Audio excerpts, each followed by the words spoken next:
ഇനി ഇതൊക്കെയാണ് എങ്കിൽ പോലും, ഇതിനു വേണ്ടിയൊക്കെയാണ് കടമെടുത്തത് എന്ന് പറയുമ്പോൾ പോലും 176 ലക്ഷം കോടി കടം വീട്ടാൻ പറ്റുന്നതാണോ? അതോ കേവലം ഒരു നരേന്ദ്രമോദിയുടെ ആത്മവിശ്വാസം മാത്രമാണോ? നാടൻ ഭാഷ പറഞ്ഞാൽ വെറും തള്ളാണോ എന്നുള്ളതിന് കൃത്യമായ കണക്കുകളിലൂടെ നമുക്ക് മറുപടി പറയാൻ പറ്റും. അതായത് വിദേശ നാണ്യ ശേഖരം എന്നുള്ളത് നമ്മുടെ 2014 നരേന്ദ്രമോദി വരുമ്പോൾ നമുക്ക് ഉണ്ടായിരുന്നത് വിദേശ നാണ്യ ശേഖരവും അതിന്റെ വിദേശ നാണ്യത്തിന്റെ അടിസ്ഥാനത്തിലുള്ള വിദേശ കടത്തിന്റെ റേഷ്യോ നോക്കിയാൽ, കടം വിദേശ നാണ്യം റേഷ്യോ, അതായത് നമുക്ക് ഇന്ത്യയിലുള്ള കടം എത്രയാണ്, ഇന്ത്യയുടെ കൈവശം ഇരിക്കുന്ന വിദേശ നാണ്യ ശേഖരം, ഇതിന്റെ രണ്ടിന്റെ കൂടെ റേഷ്യോ നോക്കുമ്പോൾ 2014 നമുക്ക് കടം വാങ്ങുന്ന പണത്തിന്റെ 68.2% തിരിച്ചടയ്ക്കാനുള്ള വിദേശ നാണ്യമേ കയ്യിലുണ്ടായിരുന്നുള്ളൂ. അതായത് 100 രൂപ നമ്മൾ കടം മേടിച്ചാൽ, അന്താരാഷ്ട്ര കടം മേടിച്ചാൽ നമുക്ക് 68 രൂപയെ കൊടുക്കാൻ പറ്റുള്ളായിരുന്നു. പക്ഷെ ഇന്നിപ്പോ അതല്ല സ്ഥിതി. 100 രൂപ കടം മേടിച്ചാൽ 2022 കണക്കാണിത്, 97.8 എന്ന് പറഞ്ഞാൽ 98 രൂപ, 100 രൂപ കടം മേടിച്ചാൽ 98 രൂപയും കൊടുക്കാൻ നമ്മുടെ കയ്യിൽ ഉണ്ട്. വിദേശ നാണ്യ ശേഖരം മാത്രം എടുത്താൽ നമ്മുടെ കയ്യിൽ അത്രയും പണമുണ്ട്. ബാക്കി 2% ഉള്ളൂ, അത് ഖജനാവിലും ഉണ്ട്. എന്ന് പറഞ്ഞാൽ ഇന്ത്യ എടുത്തിരിക്കുന്ന 176 ലക്ഷം കോടി രൂപ ഈ നിമിഷം ഇങ്ങോട്ട് വെക്കാൻ പറഞ്ഞാൽ, ഈ നിമിഷം കയ്യിൽ വെക്കാൻ മാത്രം, ആരുടെ കയ്യിലോട്ട് കൊടുക്കാൻ മാത്രം പണം ഇന്ത്യയുടെ കൈവശമുണ്ട്. അത് വിദേശ നാണ്യമാണെങ്കിൽ അങ്ങനെയുണ്ട്, അതല്ലാതെയാണെങ്കിൽ അതുകൊണ്ട്. ഇനി അന്താരാഷ്ട്ര തലത്തിൽ, ആഗോളതലത്തിൽ ഭാരതത്തെക്കുറിച്ച് നടത്തിയിരിക്കുന്ന പഠനത്തില് ഈ വാങ്ങൽ ശേഷി എന്ന് പറയുന്ന ഒരു സംഗതിയുണ്ട്. അതായത് ജനങ്ങളുടെ പർച്ചേസിങ് പവർ എന്ന് പറയും, സാധനങ്ങൾ വാങ്ങാനുള്ള പവർ. ഇപ്പോ ലോകത്ത് ഒരു സാമ്പത്തിക രംഗത്ത് നടക്കുന്ന ഒരു ചൊല്ലുണ്ട്. ലോകത്ത് ഏത് കാർ ഇറങ്ങിയാലും, ഏത് വിമാനം ഇറങ്ങിയാലും, ഏത് ഹെലികോപ്റ്റർ ഇറക്കിയാലും, ഏത് കപ്പൽ ഇറക്കിയാലും ഏറ്റവും കൂടുതൽ ആ സാധനം വിറ്റ് പോകുന്നത് ഇന്ത്യയിലാണ്. നമ്മളെല്ലാം ഇന്ത്യക്കാർ പാവങ്ങളാണ്, പട്ടിണിയാണ്, ഇവിടെ ഒന്നും ഇല്ലെന്നൊക്കെ പറയും. പക്ഷേ ഞാൻ പല വിദേശ രാജ്യങ്ങളിലും പോകുമ്പോൾ ശ്രദ്ധിച്ചിട്ടുള്ള ഒരു കാര്യമുണ്ട്. സമ്പദ് രാജ്യങ്ങളായിട്ടുള്ള പല വിദേശ രാജ്യങ്ങളിലും ചെല്ലുമ്പോൾ അവിടെ റോഡിലേക്ക് നോക്കി, നമ്മൾ ഇങ്ങനെ യാത്ര ചെയ്യുമ്പോൾ റോഡിലേക്ക് ഒന്ന് നോക്കിയിരിക്കുക, എത്ര കമ്പനിയുടെ കാറുകളാണ് വരുന്നത്. ഞാൻ പല സമ്പദ് രാജ്യങ്ങളിലും യാത്ര ചെയ്തപ്പോൾ കൂടി വന്നാൽ ഒരു 5-6 കമ്പനികളുടെ കാറ് മാത്രമേ കാണാനുള്ളൂ. ഏറ്റവും ടോപ്പ് എൻഡിലുള്ളതായിരിക്കാം, അല്ലെങ്കിൽ മിഡിൽ എൻഡിലുള്ളതായിരിക്കാം, എന്തുവാട്ടെ 5-6 കമ്പനിയുടെ കാറ് മാത്രമേ വിദേശ രാജ്യങ്ങളിൽ കാണാൻ പറ്റുള്ളൂ. പക്ഷെ ഇന്ത്യയിൽ അങ്ങനെയല്ല. ഇന്ത്യയിലെ ഹൈവേ കൂടി ഒരു 100 കിലോമീറ്റർ യാത്ര ചെയ്യാം, അല്ലെങ്കിൽ ഇന്ത്യയുടെ ഹൈവേയില് ഒരു അരമണിക്കൂർ നേരം നമ്മൾ ബസ് സ്റ്റോപ്പിൽ നിൽക്കുക. ഈ ലോകത്തുള്ള മുഴുവൻ കാർ കമ്പനിയുടെയും കാറുകൾ നമ്മുടെ കൺമുമ്പിലൂടെ കടന്നുപോകും. അതാണ് ഭാരതം. അത്രമാത്രം പർച്ചേസിംഗ് പവർ നമുക്കുണ്ടായി. ഇന്ന് ഇന്ത്യയുടെ വിമാനത്താവളങ്ങളിൽ പോയി നോക്കുക. ഞാൻ എപ്പോഴും വിമാനത്താവളങ്ങളിൽ പോകുമ്പോൾ ശ്രദ്ധിക്കാറുണ്ട്, പ്രൈവറ്റ് ജെറ്റുകളും ഒരു പ്രത്യേക സ്ഥലത്ത് കിടക്കുന്നത് കാണാം. അപ്പൊ അതില് ഒക്കെ എത്രയോ വ്യവസായികൾ, എത്രയോ ബിസിനസ് ഗ്രൂപ്പുകൾ വ്യക്തിപരമായിട്ട് പേരെഴുതി വെച്ചിരിക്കുന്ന, ഇപ്പം ചിലയിടത്തൊക്കെ ചെന്നാൽ ജോയി ആലുക്കാസ്, നമ്മുടെ കല്യാൺ എന്നൊക്കെ എഴുതി വെച്ചിരിക്കുന്ന ജെറ്റ് വിമാനങ്ങൾ കിടക്കുന്നത് കാണാം. അപ്പോ ഇങ്ങനെ ഇതൊക്കെ മേടിക്കാൻ ഇവിടെ പൈസ ഉണ്ട്. അതാണ് ഇന്ത്യക്കാരൻ. ഈ രംഗത്ത് കണക്ക് വെച്ച് നോക്കുമ്പോൾ ലോകത്ത് 3-ാം സ്ഥാനം ഇന്ത്യയിലാണ് പർച്ചേസിംഗ് പവർ. ഞാനിപ്പോ വിമാനത്തിന്റെയും കാറിന്റെയും ഉദാഹരണം പറഞ്ഞതേ ഉള്ളൂ. ഇതിപ്പോ നമ്മുടെ വീട്ടിൽ മേടിക്കുന്ന പാത്രമാണെങ്കിലും, കോസ്മെറ്റിക്സ് ആണെങ്കിലും, മരുന്നാണെങ്കിലും, വസ്ത്രമാണെങ്കിലും, ആഭരണമാണെങ്കിലും, ചെരുപ്പാണെങ്കിലും, എന്താണേലും പർച്ചേസിംഗ് പവർ അത്രമാത്രം കൂടിയിരിക്കുന്നു. പിന്നെ GDP-യുടെ കാര്യത്തിൽ ഇന്ന് നമുക്ക് ലോകത്ത് 5-ാം സ്ഥാനമുണ്ട്.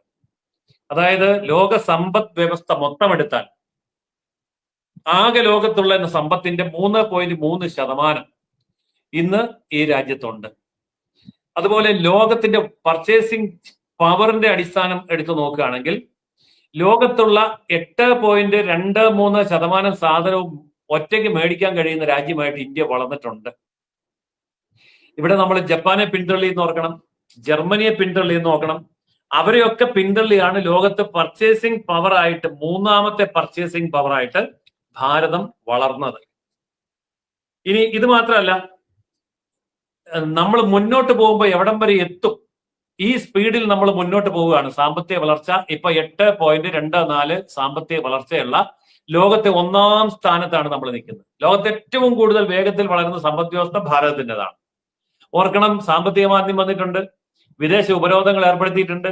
ഈ സാമ്പത്തിക മാന്ദ്യം വന്നാലും ഉപരോധം ഏർപ്പെടുത്തിയാലും നമ്മൾ പുറകോട്ടല്ല പോകുന്നത്, മുന്നോട്ടാണ് പോകുന്നത്.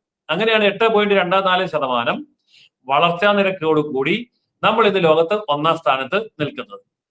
ഇനി ഇവിടെ അമേരിക്കയിലെ ഗോൾഡ്മാൻ സാക്സ് എന്ന് പറയുന്ന ഒരു സാമ്പത്തിക സർവേ സ്ഥാപനം പറഞ്ഞിരിക്കുന്ന ഒരു കാര്യമുണ്ട്. നമ്മളല്ല പറഞ്ഞത്, അമേരിക്കയിലെ സാമ്പത്തിക സ്ഥാപനമാണ് പറഞ്ഞത്. ഈ രീതിയിൽ ഈ രാജ്യം മുന്നോട്ട് പോവുകയാണെങ്കിൽ 2070 അമേരിക്കയെ ഇന്ത്യ പിന്തള്ളി ലോകത്ത് 2-ാം സ്ഥാനം പിടിച്ചെടുക്കും എന്നുള്ളതാണ് അമേരിക്കയിലെ സ്ഥാപനം തന്നെ പറഞ്ഞിരിക്കുന്ന സർവേ റിപ്പോർട്ട്.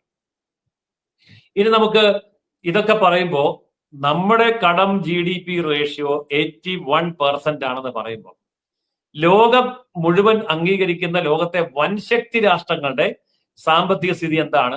കടം GDP റേഷ്യോ നമുക്കൊന്ന് നോക്കാം. അതായത് അമേരിക്കയുടെ കടം GDP റേഷ്യോ 122%. അതായത് 100 രൂപ അമേരിക്ക കടം മേടിച്ചാൽ 122 രൂപ തിരിച്ചു കൊടുക്കണം. അത്രയും കടബാധ്യതയിലാണ് നിൽക്കുന്നത്. ചൈന 287 എന്ന് പറഞ്ഞാൽ 100 രൂപ അമേരിക്ക ചൈന കടം മേടിച്ചാൽ തിരിച്ചു കൊടുക്കേണ്ടി വരുന്നത് 287. ജർമ്മനി 166%. 100 രൂപ ഇങ്ങോട്ട് മേടിച്ചാൽ 166 രൂപ അങ്ങോട്ട് കൊടുക്കണം. കാരണം പഴയത് മേടിച്ചതെല്ലാം കുമിഞ്ഞു കൂടി കിടക്കുകയാണെന്ന് അതിന്റെ അർത്ഥം.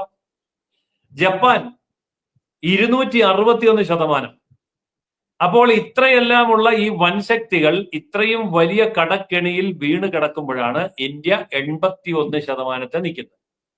ആ 81% ഇപ്പൊ വേണമെന്ന് പറഞ്ഞാൽ അപ്പോഴെടുത്ത് കൊടുക്കാൻ ഉള്ള കരുത്തും സാമ്പത്തിക ശേഷിയും ഭാരതത്തിനുണ്ട്. അപ്പോൾ ഇതിന്റെ അടിസ്ഥാനത്തിൽ അന്താരാഷ്ട്ര സാമ്പത്തിക സർവേ നടത്തുന്ന സ്ഥാപനങ്ങളും സാമ്പത്തിക വിദഗ്ധന്മാരും വേൾഡ് ബാങ്ക്, IMF പോലെയുള്ള സാമ്പത്തിക സ്ഥാപനങ്ങളും പറയുന്നു ഇന്ത്യക്ക് ഇനിയും കടം വാങ്ങിയാലും അത് തിരിച്ചടയ്ക്കാനുള്ള ശേഷി ഇന്ത്യയിലുണ്ട്. ഇവിടെ ഇന്ത്യയിലെ പൊതുജനങ്ങൾ, പ്രത്യേകിച്ച് കേരളത്തിലെ പൊതുജനങ്ങൾ മനസ്സിലാക്കേണ്ട ഒരു കാര്യമുണ്ട്. നമ്മൾ കടം വാങ്ങുന്നത് ഇൻവെസ്റ്റ്മെന്റിന് വേണ്ടിയാണ്, നിക്ഷേപിക്കാൻ വേണ്ടിയാണ്.